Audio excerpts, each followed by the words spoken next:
Have you ever had a moment where the world felt wrong? I don't mean wrong in a grand, cataclysmic sense. Not the looming dread of bad news you see on a television screen or the abstract anxiety of a global crisis.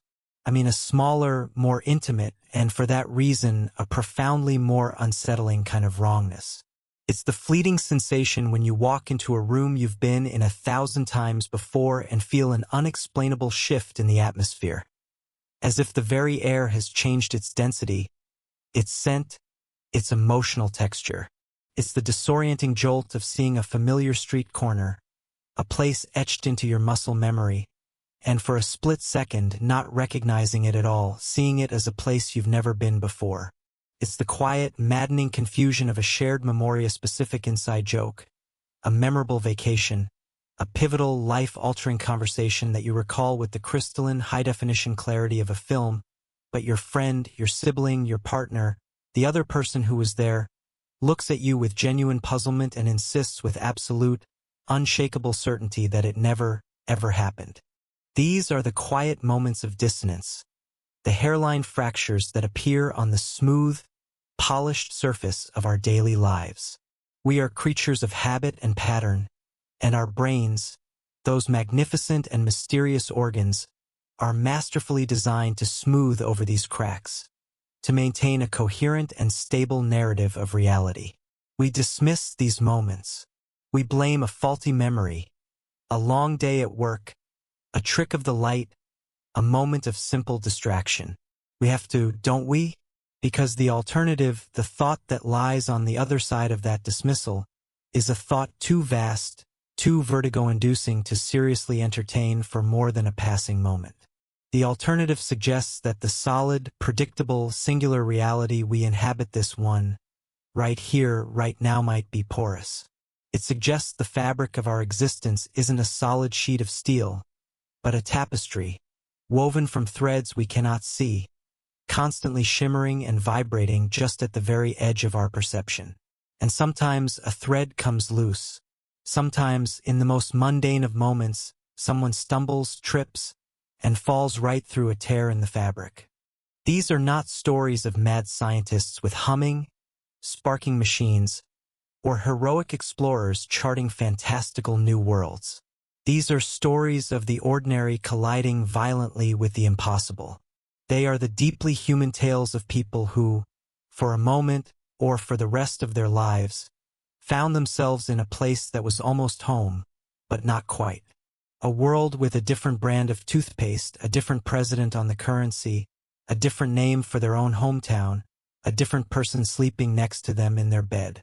They are the stories of those who have taken unintentional journeys to another dimension, who have slipped through the cracks of what is, and returned, if they returned at all, forever changed, bearing a silent, chilling message. We are not alone in our universe. In fact, we may not even be in the only universe. Tonight, we are going to pull on those loose threads. We are going to trace the outlines of these tears in reality with our fingers. We will explore some of the most compelling, baffling, and deeply unsettling cases of individuals who claim to be from a world that doesn't exist on any map we own. We'll investigate the stories of those who momentarily stepped into a version of our world that shouldn't exist. Our journey will take us from the rigid, bureaucratic precision of a post-war Japanese airport to a sleepy, fog-shrouded German village in the 19th century. We'll travel back to the misty fields of 12th century England, to the sun-baked stone forests of the Peruvian Andes, and into the modern-day homes and minds of people who woke up to find their entire lives inexplicably and irrevocably rewritten. These are the tales of the dimension drifters, the reality sliders, the lost travelers in the vast, uncharted wilderness of parallel worlds. So, settle in, perhaps turn down the lights, and try to keep your feet planted firmly in your own reality. You might just need the anchor before we're through. Our first and arguably the most iconic story in this strange and unsettling canon takes us to a place that is itself a kind of limbo, a non-place, a liminal space where countless lives, stories, and destinies intersect for a brief, anonymous moment before diverging again across the globe. A nexus of arrivals and departures. An airport. The year is 1954. The world is still breathing a collective, ragged sigh of relief, attempting to stitch itself back together after the unprecedented trauma and carnage of the Second World War. But this is not an era of peace. The Cold War is simmering, a silent, global conflict of ideology that casts a long shadow of paranoia and suspicion across every border. International travel, while becoming more accessible, is not the casual affair it is today. It is a formal, heavily scrutinized process, each stamp in a passport a testament to a journey approved, observed, and recorded. It's a hot, oppressively humid summer day at Haneda Airport in Tokyo, Japan. The air is a thick, dizzying cocktail of jet fuel, sea salt, and the almost palpable nervous energy of 1,000 travelers. Amidst the organized, rhythmic chaos of the customs hall, a man of conventional appearance steps forward and presents his documents to an immigration officer. He is Caucasian, well-dressed in a dark business suit, carrying a worn leather briefcase. He looks professional, perhaps a bit weary from what was likely a very long flight, but otherwise utterly unremarkable. He could be a salesman, an engineer, a diplomat. The customs officer, a man whose entire professional life revolves around pattern recognition, goes through the motions he has performed thousands upon thousands of times. He takes the man's passport and begins the routine check. And in that precise, mundane moment, the routine shatters. The world, for this customs officer and for this traveler, takes a slight but definitive turn off its axis. The officer looks at the passport, and then he looks at it again, his brow furrowing in confusion.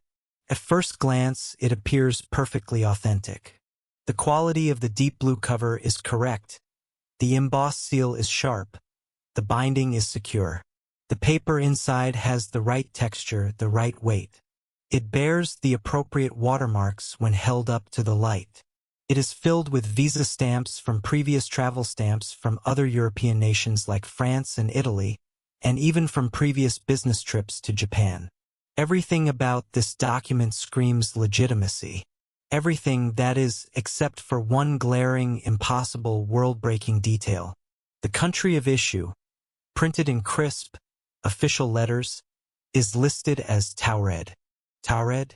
The customs officer thumbs through his mental and physical lists of sovereign nations. The name doesn't register. It's not one of the new, post-colonial nations emerging in Africa or Asia. It's not a tiny European principality like Monaco or Liechtenstein or San Marino. Nothing. He looks up at the traveler, a polite but firm question forming on his lips. He asks the man to please point out his country on a large world map hanging on the wall behind the counter. The traveler, with a sigh and an air of mild annoyance, the kind of look you'd give a particularly slow-witted clerk who can't find a common item, walks to the map. Without a moment's hesitation, he points to the mountainous region nestled in the Pyrenees, right on the border between France and Spain. He points directly, authoritatively, to the geographical location of the Principality of Andorra. But he is insistent, his voice calm but firm, almost offended by the officer's ignorance. That, he says, is not Andorra. That is, and always has been for over 1,000 years, the proud nation of Taured. The map, he declares with a wave of his hand, is clearly wrong. An outdated or poorly made copy. As for this Andorra the officer speaks of, he has never, in his entire life, heard of it. The situation, no longer a simple curiosity or a language barrier issue, rapidly escalates. The customs officer, trained to spot anomalies, knows this is something far outside his pay grade. He calls his supervisor. The supervisor, equally baffled, calls the airport police. The man from Taured is politely but firmly escorted to a small, sterile, windowless interrogation room. He remains remarkably calm, but his frustration is clearly mounting. He is fluent in Japanese, which he explains is one of several business languages he has learned. His native tongue, he says, is French. He patiently answers their questions over and over. He works for a prominent international manufacturing company. He is in Tokyo for a series of important business meetings.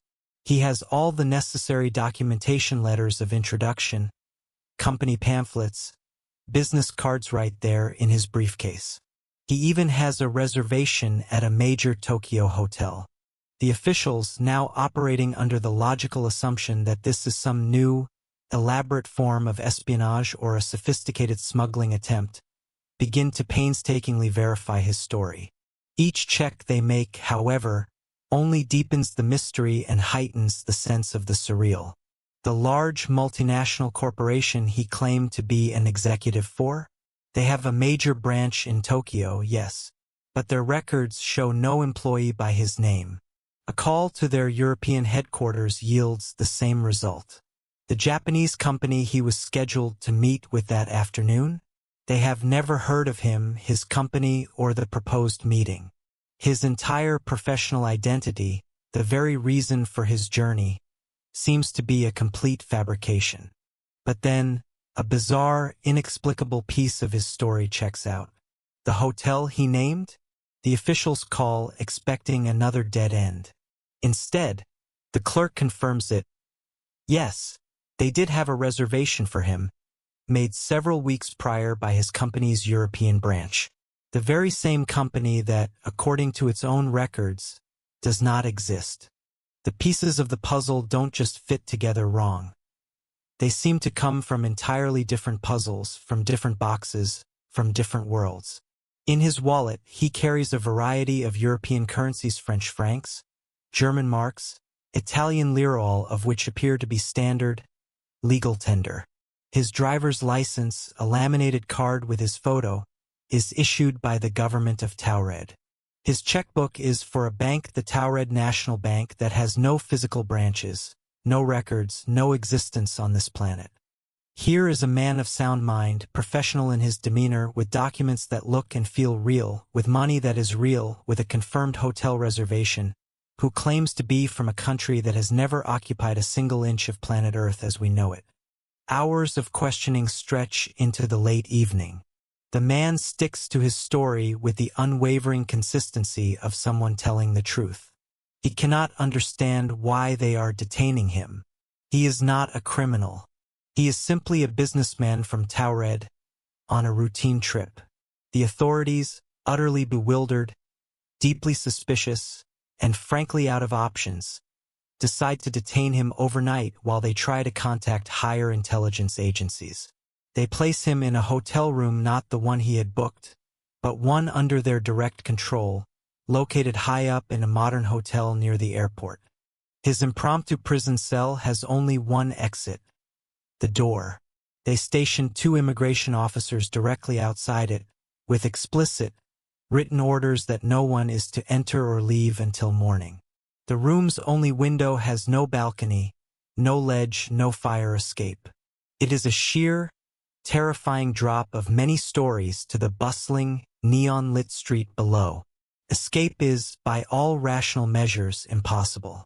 For safekeeping and as evidence, they confiscate his strange and disturbing documents: the passport from Taured, the driver's license, the alien checkbook, the corporate papers, and lock them away in the airport's high-security office vault. They tell the man they will resume their investigation in the morning. The next morning, the mystery deepens into the realm of the truly impossible, crossing the line from a police matter to a full-blown paranormal event. The guards, who have been on duty all night, having heard nothing and seen nothing, unlock and open the door to the hotel room. It is empty. The man is gone. There is no sign of a struggle. The bed is neatly made, as if no one had ever slept in it. His few personal belongings, his briefcase and coat, are gone. The window is closed and securely locked from the inside. The guards, who are now the primary subjects of a new, frantic internal investigation, swear on their careers and their honor that they never left their post. They heard nothing. No one entered the room and no one came out. He had, for all intents and purposes, vanished into thin air from a sealed, guarded box. But the story isn't over. The final act makes it even stranger. In their growing panic, the officials rushed back to the airport security office to re-examine the man's documents. The only physical, tangible proof they had of his existence. They unlock the secure vault. They open the evidence locker. And they find that his possessions are gone too. The passport from the non-existent country of Taured, the driver's license, the currencies, the corporate papers, all of it has vanished, just like the man himself. It was as if the entire event, the man from nowhere, the impossible passport, the lengthy interrogation, the overnight detention, had been a collective bureaucratic hallucination. A shared dream, but it wasn't. The customs officers remembered him. The police remembered him. The hotel staff remembered the strange booking. He was real. A man named, well, we don't even know his name. We only know his country. He was the man from Taured. And now he was gone, having left behind nothing but a story that aggressively, violently defies every rational explanation. Who was he?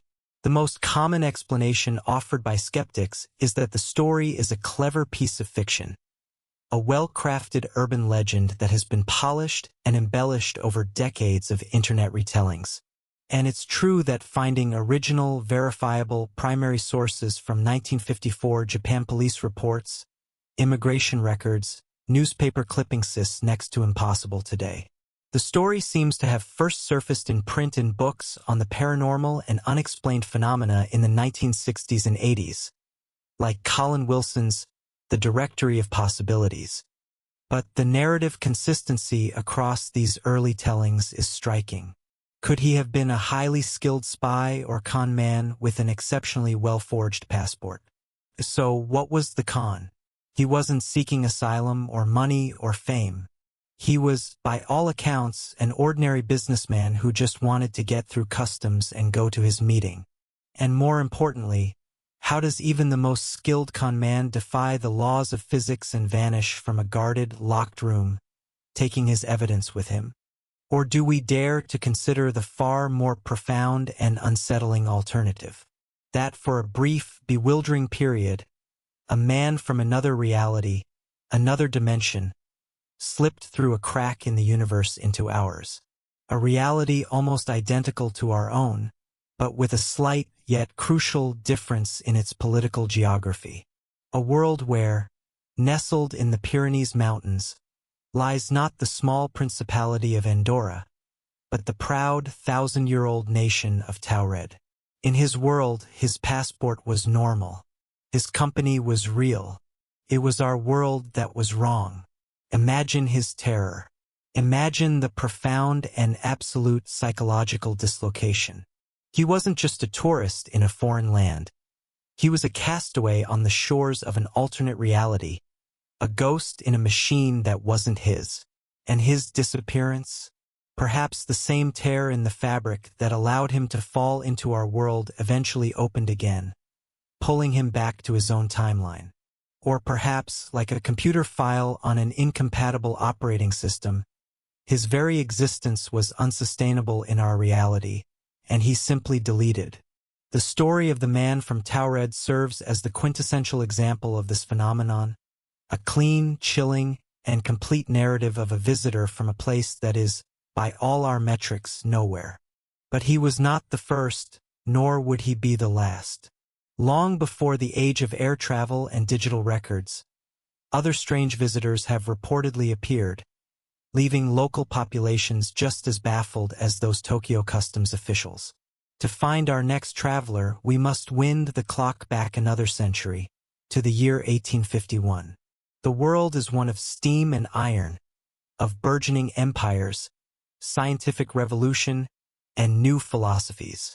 In a small, unremarkable German village named Liebes, near the bustling city of Frankfurt an der Oder, a dazed and disoriented man is found wandering the muddy streets. He is picked up by the local authorities, who are immediately perplexed. He speaks a broken, guttural form of German with an accent no one can place. His name, he says, is Jafar Voren. When questioned by the local Bürgermeister, he tells a story that is, in its own quiet 19th century way, every bit as impossible as the man from Towards. He claimed to be from a country called Laxaria. This nation, he explained through a halting mix of his own tongue and broken German, was located on a continent named Sacria. He could not or would not trace his exact journey to Germany, but he insisted that his presence there was the result of a terrible shipwreck. He had been crossing the vast ocean that separated the continents of his world, on a deeply personal and tragic quest to find a long-lost brother who had himself vanished during a sea voyage years earlier. His grasp of European geography was completely non-existent. When shown a globe, a proud symbol of 19th century knowledge, he looked at it with the same bewilderment the customs officer in Tokyo would later feel when looking at the Tahitian passport. He could not find his homeland. He could not find his continent. He referred to the 5 great continents of his world, naming them Sacria, Aflar, Asler, Ausler, and Eupler. He was, by his own earnest and consistent account, a citizen of another world. The authorities, caught between suspicion of fraud and pity for a clearly distressed man, made the decision to transport him to Frankfurt for more detailed questioning by learned men. Over the next few days, officials and scholars from the city tried to make sense of his incredible story. He demonstrated that he could speak and write in 2 distinct and fully formed languages. The first, he called Laxarian, was the common tongue of his people. The second, Abramian, was a more formal, liturgical language used by the clergy and educated classes of Laxaria. Linguists who examined his writing and speech concluded that neither language bore any structural, phonetic, or etymological resemblance to any known language on earth, living or dead. It was not a dialect. It was a completely alien linguistic system. He was patient and unwavering in his account. He described himself as a Christian, adhering to a form of the faith he called Aspasian, and showed a deep and genuine knowledge of his own religion's tenets, which were similar to but distinct from European Christianity in key theological areas. His descriptions of his homeland's customs, geography, technology which he described as being comparable to Europe's social structures were internally consistent and richly detailed, yet entirely alien. The primary historical account of Jafar Voren comes to us from a respected and authoritative publication of the time, a multi-volume encyclopedia called Das Staatslexikon, edited by the esteemed scholars Karl von Radek and Karl Welker. In a volume published in 1851, a brief but fascinating entry details the incident, treating it as a curious anomaly, a puzzle for ethnologists and geographers. But the historical record, so tantalizing in its detail, is frustratingly sparse on what happened to Jafar Voren next. Much like the man from Taured, he seems to simply fade from the pages of history. Did the authorities eventually dismiss him as a harmless lunatic and release him to wander into obscurity? Did he escape custody? Or did he, too, find some unseen door, some hidden crack in the world, that led him back to the shores of Sacria, leaving behind only a strange footnote in a dusty German encyclopedia? The parallels between Jafar Voren and the man from Taured are uncanny, despite being separated by a century, a continent, and vastly different technological circumstances. Both were men. Both appeared lost and disoriented in a foreign land. Both claimed to be from a nation and continent that do not exist on our maps.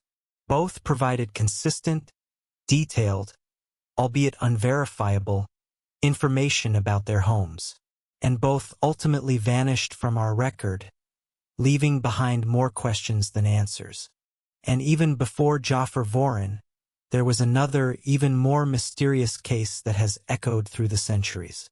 We must travel back now to the 12th century, to the village of Woolpit in Suffolk, England, during the chaotic reign of King Stephen. The story, recorded by two contemporary chroniclers, Ralph of Coggeshall and William of Newburgh, is one of the most enduring mysteries of the medieval period. One day, villagers working in the fields near a series of ancient ditches, known as wolf pits, were startled to find two children, a boy and a girl, huddled together. They were terrified, and their appearance was unlike anything the villagers had ever seen. Their skin was, by all accounts, tinged a distinct shade of green. They spoke a language that no one could understand, a babbling, melodic tongue that resembled no known dialect, and their clothing was made of a strange, unfamiliar fabric. The villagers, a mix of frightened and compassionate, took the children back to the home of a local knight, Sir Richard de Conn. For days, the children refused all food, until they were shown raw fava beans, which they devoured eagerly. They were eventually baptized, but the boy, who appeared to be the younger and was more sickly, grew despondent and died shortly after. The girl, however, adapted. Over time, her green skin faded to a normal hue. She learned to eat other foods, and eventually she learned to speak English. Once she could communicate, she told a remarkable story. She and her brother, she explained, came from a place called St. Martin's Land. It was a subterranean world, a place of perpetual twilight where the sun never rose high in the sky. All the inhabitants of her world, she said, were green like she and her brother had been. She could not explain how they had arrived in Woolpit. She said they had been herding their father's flock when they heard a loud, beautiful sound, like the ringing of bells. They followed the sound into a cavern, and after a long journey through darkness, they emerged into the blinding sunlight of the fields outside Woolpit. The girl, who was given the name Agnes, eventually integrated into English society. She married a man from King's Lynn and lived, by all accounts, a relatively normal life. But she never lost the memory of her strange, subterranean home. Who were the green children of Woolpit? Skeptics offer various explanations. One theory suggests they were the lost children of Flemish immigrants who were persecuted and killed, and the children, suffering from malnutrition, which can cause a greenish pallor known as chlorosis, wandered out of a forest speaking a Flemish dialect unfamiliar to the Suffolk villagers. Another theory suggests it was a kind of folktale allegory. But if we take the story as recorded, it presents another possibility. Were they visitors from another place? Not necessarily another planet, but perhaps another dimension that coexists with our own, accessible through certain thin places like a cave? A world with a different sun, a different biology, a different path of evolution. Like the man from Taured and Joffre Voren, the green children were castaways, exiles from a reality that was not our own. These grand, historical cases are fascinating, but their distance in time allows us to view them with a certain academic detachment. They feel like legends, like folklore. What makes the concept of parallel realities so deeply, personally unsettling is when it moves from the history books into the present day. When it moves from the public sphere of an airport or a medieval field into the private, intimate sanctuary of your own home. What happens when it's not a mysterious man in a suit or green children from a cave, but you? What happens when you wake up one morning and it's not the world that has changed, but your own life? This brings us to one of the most well-documented, profoundly personal, and chillingly modern cases of a reality slip. The story of Lorena Garcia Gordo. Imagine this. In July of 2008, Lorena, a 41-year-old, highly educated professional woman living in Spain, goes to bed one night in her apartment. Her life is in a good place. She has a stable, long-term career. She recently ended a 7-year relationship, and while the breakup was difficult, she has moved on. For the last 4 months, she has been in a new, exciting, blossoming relationship with a man named Augustin, who lives just a few blocks away. She is happy. She goes to sleep. She wakes up the next morning. It seems like a perfectly normal day. The sun is streaming through the window. She feels rested. She gets out of bed. And that's when she notices the first thing that is wrong. The bedsheets. They are a different color, a different pattern, a different material entirely from the ones she distinctly remembered going to sleep in the night before. They belong to a set she hasn't used in months. It's a small thing, a tiny, insignificant detail. She tries to dismiss it. Maybe she was tired and changed them and forgot. Maybe her ex-partner, with whom she was on civil terms, had let himself in and changed them as a bizarre favor, though that seemed incredibly unlikely. She shakes off the strange, nagging feeling and gets ready for her day. She drives to her office, the same office at the same company where she'd been a valued employee for the last 20 years. She parks in her usual spot, walks into her building, rides the elevator to her floor, and walks into her department. She sits down at her desk, and that's when the small hairline crack of the wrong bedsheets widens into a terrifying, gaping chasm that swallows her reality whole. She looks at the nameplate on her desk. It isn't hers. She looks around the office. She is still in the same general department, but her specific office, her team, her direct manager, they are all different. People she barely knows are greeting her as if they work with her every day. Confused and now genuinely alarmed, she walks over to a colleague's computer and, making up an excuse about a technical issue, logs into the company's internal network. She looks up her own name in the directory. It shows her as an employee, yes, but it lists her as being part of this different department under a different manager she has never met, working on a major project she knows absolutely nothing about. According to the company's official records, she had accepted this internal transfer months ago. She has no memory of this. A wave of pure, cold panic washes over her. She feels dizzy, nauseous. She makes an excuse about feeling unwell and leaves work, her heart pounding in her chest. She drives home, desperate for the stability and familiarity of her own space. But the feeling of wrongness follows her, clings to her like a shroud. She begins to tear through her own belongings, bank statements, credit card bills, personal files, photos, emails. The details of her life are just wrong. Small but crucial things have been altered. A minor but memorable surgery she remembered having a few months ago. There is no record of it with her doctor, no scar. A weekend trip she took to a neighboring city, the photos are there on her computer. But the dates in the file properties are from a different month. The most jarring and heartbreaking discovery, however, concerns her personal life, the center of her world. Her new boyfriend, Augustin, the man she was falling in love with, the man she had spoken to on the phone just the night before. She tries to call him. The number she has memorized and dialed 100 times is now not in service. She checks her phone's contact list. He's not there. She checks her sent messages. The entire thread of their 4-month relationship is gone. It's as if he never existed. In a state of desperation, she hires a private investigator to find him. The investigator takes her money and, after a week, reports back. He can find no trace that a man matching Augustin's name and description has ever lived in her neighborhood, or even in her city. He has been completely, surgically erased from existence. Panicked and on the verge of a breakdown, she looks up her ex-boyfriend, the man she was certain she had broken up with 6 months prior. According to everyone, her friends, her family, and even him when she calls him, they had never broken up.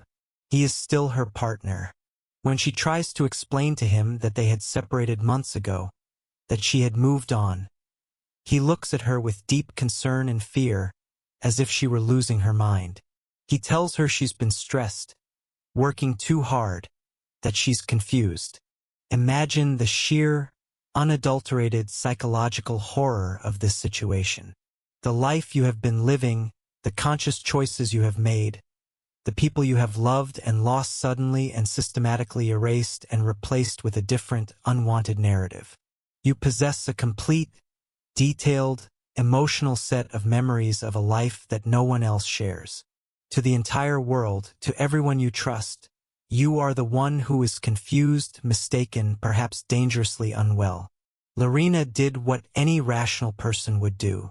She went to see a doctor, then a psychiatrist. They ran every test imaginable: brain scans, blood work, psychological evaluations. They could find nothing physically or mentally wrong with her. She wasn't suffering from amnesia, delusions, or hallucinations. Her memory was clear, precise, and consistent. The problem was, her memory was of a different life. Desperate for answers, she did what many of us would do in the 21st century when faced with the inexplicable. She went online. She posted her story on a forum, in a raw, terrified plea for help, asking if anyone, anywhere, had ever experienced anything similar. Her post, translated from its original Spanish, is a gut-wrenching and haunting account of a sane mind trying to grapple with an insane reality. She wrote, "I swear that everything I'm saying is true and that I am very sane. My own psychiatrist says so. One day I woke up and I noticed that the sheets on the bed were from a set I did not recognize at all. And then I went to work and my department was no longer there. I have been to a psychiatrist for weeks because I was so scared, and she told me there are no symptoms of any known disease." She concludes her post with a line that echoes with a profound and terrible despair and isolation. "Please, if anyone has had a similar experience, let me know. I don't know what to do. I have found small things that are different, but the most important thing is that my previous life is gone. I am in the same year and the same city, but so much is different. I don't know if I'm in a parallel world, or if I had a stroke and I do not remember.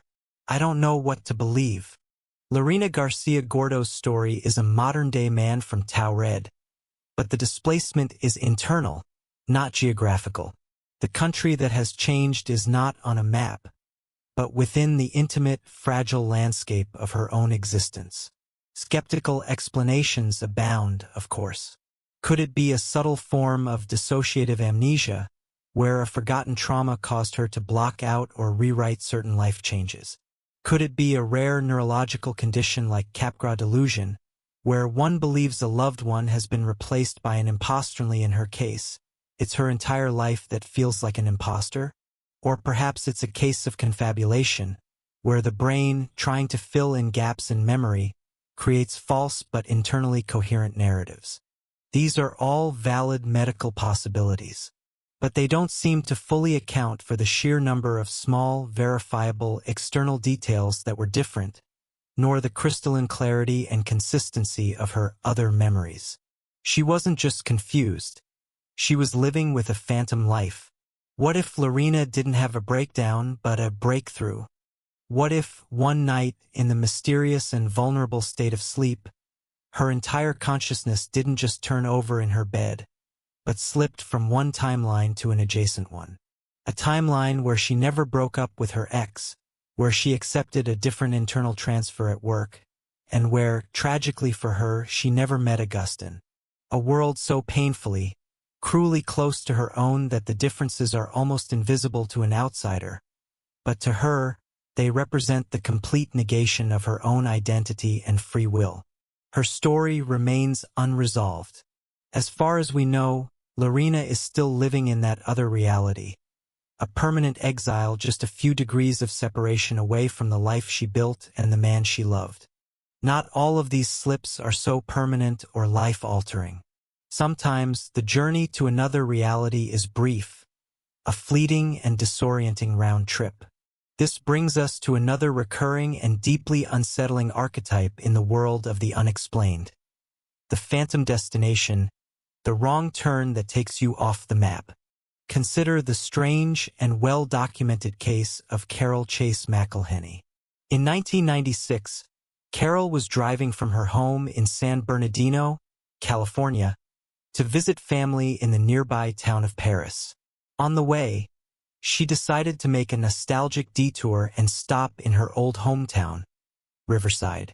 She hadn't been back in many years and wanted to see her childhood home and visit the cemetery where her grandparents were buried. She found her way to the correct street, the one she had lived on for years. But the house she grew up in, the house she held a perfect mental image of, was gone. In its place was a different, unfamiliar house, unkempt and overgrown with weeds. This was strange, disorienting, but plausible. Houses get torn down and rebuilt. She then drove across town to the cemetery. But it wasn't there. The entire plot of land, a place she had visited many times, was just a fenced-off field of dry, dead weeds. A growing sense of deep unease set in. This wasn't just one or two changes. The entire character of the town felt alien and wrong. The buildings looked different, older, and more dilapidated. There was a strange, menacing atmosphere, a feeling of hostility in the air. She didn't recognize any of the street names, even major ones. She decided to drive to her family's church, a large, prominent building that should have been an unmissable landmark. It wasn't there. She felt like a complete and utter stranger in the town where she was born and raised. The people she saw on the street seemed to stare at her with an unnerving, vacant intensity. She felt a palpable sense of not belonging, of being an unwelcome intruder. Frightened and deeply disturbed, she abandoned her search and drove on to Paris, shaking off the experience as a bizarre trick of memory and bad vibes. A few years later, her father died, and he was to be buried in that very same cemetery in Riverside, the one that had been a vacant, weed-filled lot when she visited. This time, when she returned for the funeral, dreading what she might find, the town was exactly as she remembered it from her childhood. Her old family home was there, instantly recognizable, though occupied by new people. The street names were correct. The familiar landmarks were all in place. And the cemetery was there, exactly where it was supposed to be, green and well-tended. The creepy, hostile atmosphere was gone. It was just Riverside again, her hometown. Carol became convinced that she had somehow, for one single afternoon, slipped into a parallel, alternate version of Riverside. A darker, more desolate, wrong version of her hometown. A place where her family had perhaps never lived, or where the town's history had taken a different, more negative turn. Her story is a perfect example of a geographical slip. Unlike Lorena, her own life hadn't changed, but the world around her had temporarily, terrifyingly, shifted.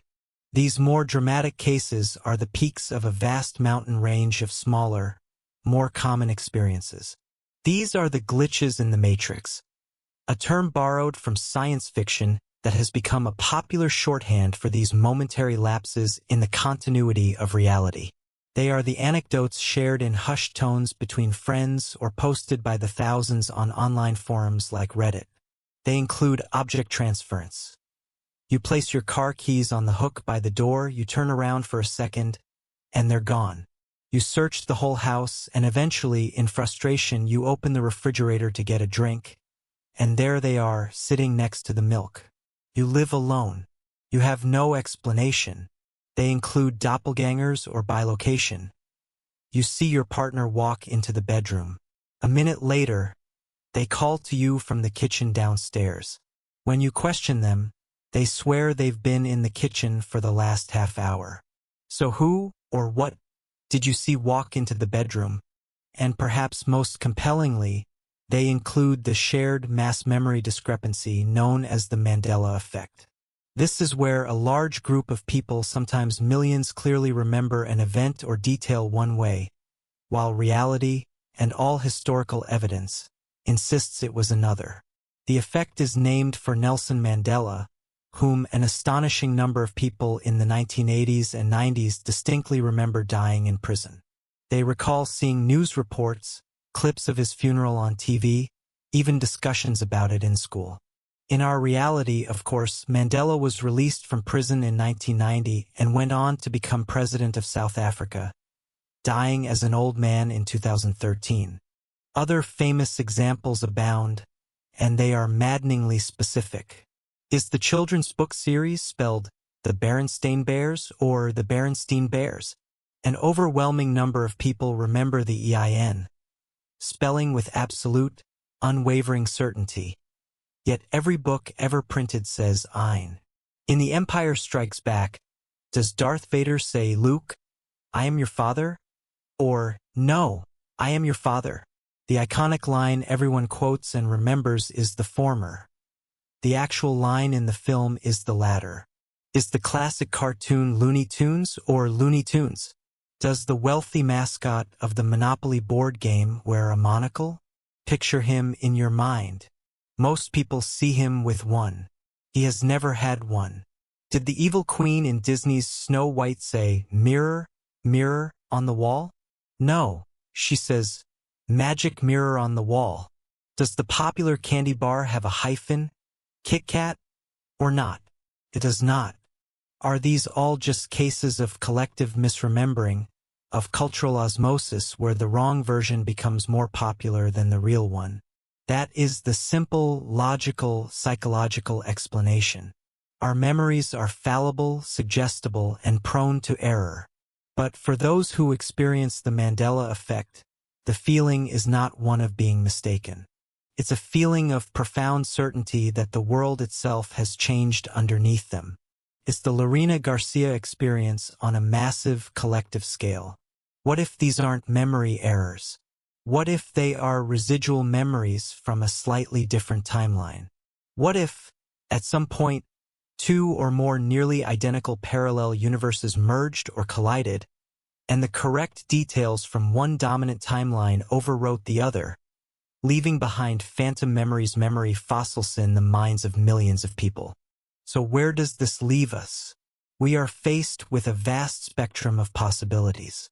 At one end, we have mundane reality, a world governed by the predictable laws of physics and the known, documented fallibilities and quirks of the human mind. In this view, all of these stories are fictions, legends, mistakes, or misunderstandings.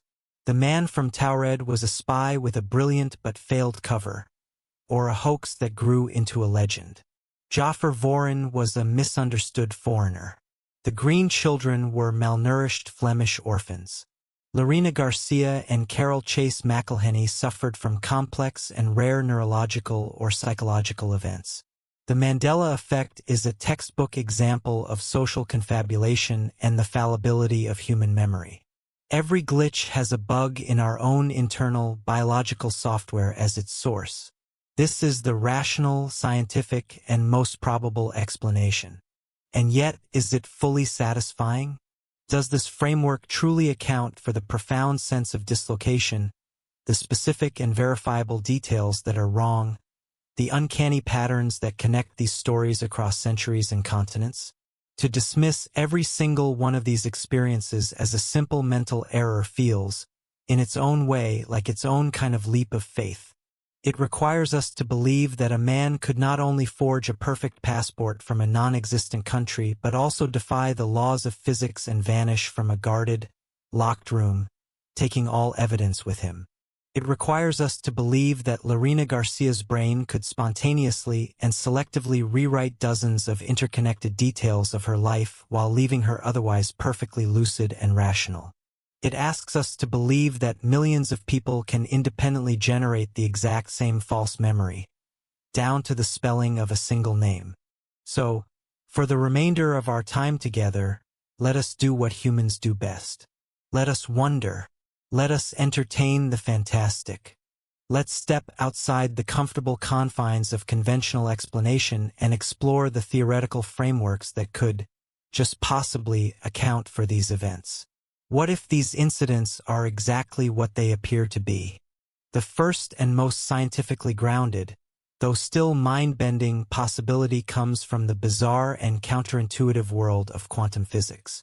In the 1950s, A brilliant but unconventional physicist named Hugh Everett III proposed what is now known as the many-worlds interpretation of quantum mechanics. To understand it, think of a simple quantum event like a radioactive atom. At any given moment, that atom could either decay or not decay. According to the standard interpretation of quantum physics, it exists in a strange quantum fog, a superposition of both states until it is observed. Everett's radical and elegant idea was this: why must the universe choose? He proposed that the moment the atom decays, the universe itself splits in two. In one universe, the atom decayed.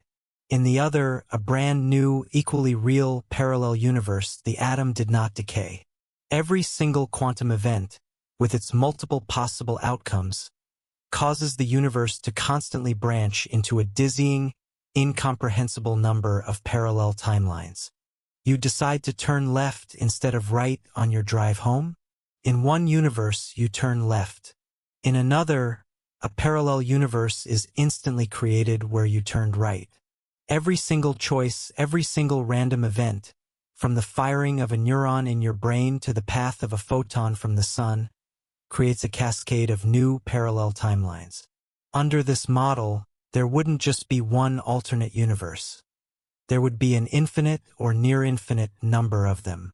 Universes where Germany won World War II. Universes where the dinosaurs never went extinct. And, most relevant to our stories, countless universes that are almost identical to our own, with only the most minor of changes. A universe where a small nation in the Pyrenees is called Taured, not Andorra. A universe where a continent is called Sacria. A universe where Lorena Garcia never broke up with her boyfriend. A universe where it was always the Berenstein Bears. According to the many worlds theory, these universes are all equally real, but they are parallel and should never interact. But what if they sometimes do? What if the walls between these realities are not always impenetrable? What if, under certain conditions perhaps involving intense gravity, high energy, or even focused consciousness, they can become thin or even tear? A glitch in the matrix could be a momentary, localized bleed-through from one timeline to another. You see your wife walk into the kitchen, but she's been in the garden the whole time? Perhaps you just witnessed, for a fraction of a second, the version of your wife from a parallel timeline who did walk into the kitchen at that exact moment. Lorena Garcia didn't have a stroke. Her consciousness somehow, perhaps in the vulnerable and mysterious state of sleep, permanently shifted from her original timeline to an adjacent one. And the man from Taured? He fell through a much larger and more stable tear, finding himself stranded in a reality that wasn't his, before that tear either reopened and pulled him back, or collapsed, erasing him from our timeline altogether. Another compelling, if more speculative, theory that has gained traction in recent years is the simulation hypothesis. Popularized by philosopher Nick Bostrom and championed by figures like Elon Musk, this theory posits that our entire reality, everything we see, feel, and know, the stars in the sky, the ground beneath our feet, our own consciousness is actually a highly advanced computer simulation created by a far more advanced, base reality civilization. We are, essentially, characters in a cosmic video game of unimaginable complexity and resolution. If this were true, then the glitches we've discussed are not paranormal events at all. They are literal bugs in the system's code. An object teleporting from one place to another, a simple rendering error, an object's location coordinates failing to update correctly in the program. A doppelganger? A momentary duplication of a character asset, a graphical error. A phantom road? A corrupted or unfinished piece of the simulated map loading by mistake. Carol Chase McElhenney didn't slip into a parallel world. She loaded into a beta version or a corrupted file of the Riverside map. The Mandela effect? That could be a developer patching the simulation, updating a detail from Berenstein to Berenstain across the whole system, but the change leaves behind a memory residue, a data ghost, in the consciousness of the simulated beings. And the man from Taured and Jafar Vorin? Perhaps they were non-player characters or NPCs whose background data files were corrupted, pulling information from a different version of the simulation, a different server with a different world history. The simulation hypothesis is unfalsifiable. There's no way to prove or disprove it from within the simulation itself, but it provides a surprisingly neat and terrifyingly logical explanation for a wide range of otherwise inexplicable phenomena. Finally, we have to consider the nature of time itself. Perhaps these are not slips into other places, but other times. The theory of time slips suggests that certain geographical locations, perhaps due to unique magnetic fields, geological anomalies, or other unknown properties, may act as windows or doorways into the past or the future. The Moberly-Jourdain incident at Versailles is the classic example. The green children emerging from a cave, the Phantom Road stories with their old-fashioned cars and clothing, all of these fit perfectly into this model.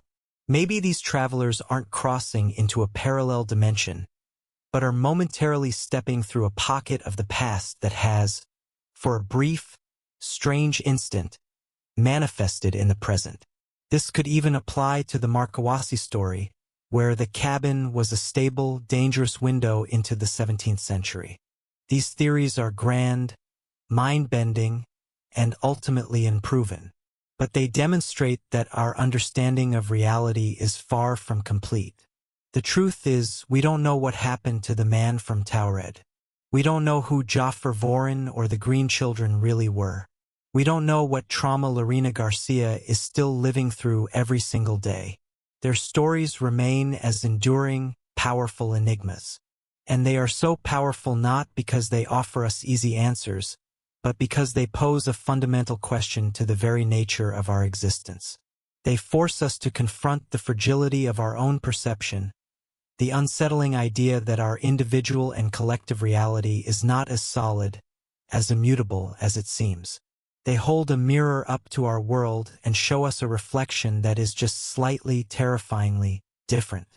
The real power of these accounts, from the grand historical cases to the small, personal glitches, lies in the seed of doubt they plant within us. The next time you misplace your keys and find them in a ridiculous place, the next time you have a memory that no one else shares, the next time you get a feeling of profound déjà vu or catch a flicker of movement out of the corner of your eye, you may find yourself pausing for a moment. You may find yourself wondering, was it just a moment of absent-mindedness? A simple mistake? Or did you just feel the faint, tectonic tremor of another reality brushing up against your own? Perhaps the veil between worlds is thinner than we think. Perhaps it is constantly shifting, tearing, and repairing itself just beyond the limits of our perception. And sometimes, for just a fleeting, terrifying moment, the wind blows it aside, giving us a glimpse of what lies on the other side. The question then becomes not whether these other places exist, but what we would do if we found ourselves, even for a second, standing in a world that is not our own. What do you think? After hearing these accounts, where do you land on the spectrum? Are these stories compelling evidence of parallel universes, a simulated reality, and a mutable timeline? Or are they simply the modern folklore of an anxious age, born from the fascinating and well-documented quirks of the human mind? I'm genuinely curious to hear your own theories and, if you feel comfortable sharing, your own experiences. Have you ever had a glitch in the Matrix moment? A misplaced object that defied explanation? A doppelganger sighting of a loved one? A powerful, unshakable experience with the Mandela effect? Share your story in the comments below. The more we share these strange moments of dissonance, the more we can see the patterns and, perhaps, get one step closer to understanding these uncharted mysteries that lie at the very edge of our reality. If you found this deep journey through the cracks of existence as fascinating and thought-provoking as I did, please consider liking this video and subscribing to the channel for more long-form investigations into the unexplained. Your support is what makes these deep dives possible and helps our community of curious minds continue to ask the big, and sometimes scary questions. A special thank you to my patrons on Patreon, whose generous and consistent support is the bedrock of this channel. If you'd like to become a part of that community and get access to exclusive content, the link is, as always, in the description below. Until next time, stay curious, question everything, and pay close attention to the little details of your world. You never know which one might be different tomorrow.